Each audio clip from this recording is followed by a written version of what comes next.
Hirap namang mapasok ang ilang lugar sa Pampanga, lalo't 17 bayan na ang binaha roon.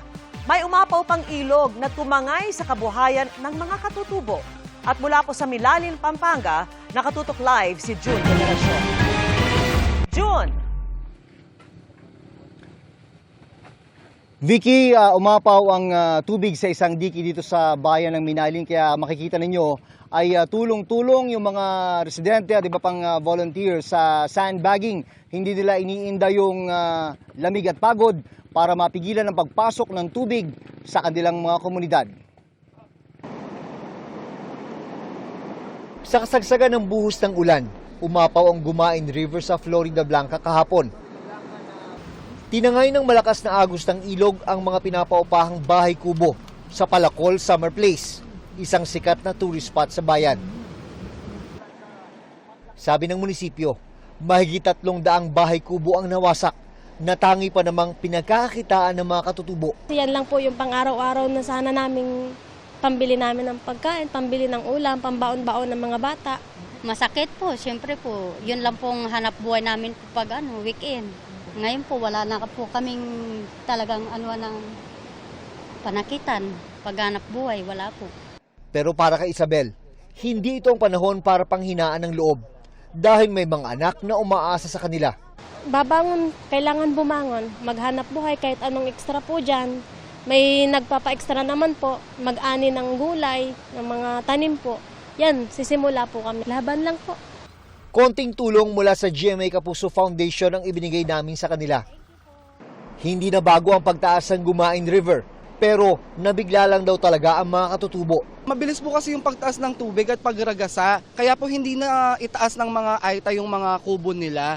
Apektado na ng baha ang 17 bayan ng Pampanga o katumbas ang mahigit 250 na barangay.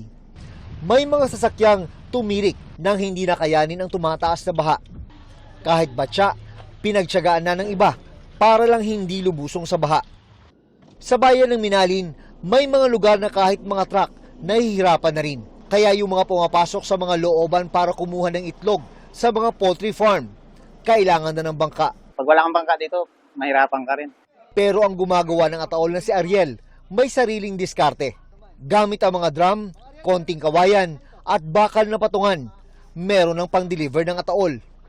Kahit 6 na ataol, kaya niya raw sabay-sabay itawid sa baha. Kaya madami akong bangka doon sa loob ng shop eh. Maliban sa bangka ng bangkang patay yung ginagawa ko rin. Pagawaan ng ataol. Sasakay ko na lang dyan. Tapos pipigapan na lang. Instant biyaya naman para sa ilan ng pag-apaw ng mga palaisdaan. Kanya-kanyang lambat ang mga residente. Parang may shooting competition pa nga ang ilan sa paghuli ng isda. Maraming isda rito sa Minalin. Maganda rin ba na? Okay. Oo. Nasa tabi lang ng kalsada yung mga tilapia.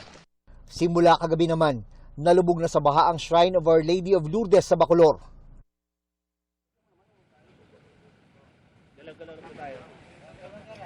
Vicky, sabi naman ni Pampanga Vice Governor Dennis Pineda ay inirekomenda na yung pagdedeklara ng state of calamity sa buong probinsya sa harap naman ng mga pagbaha rito.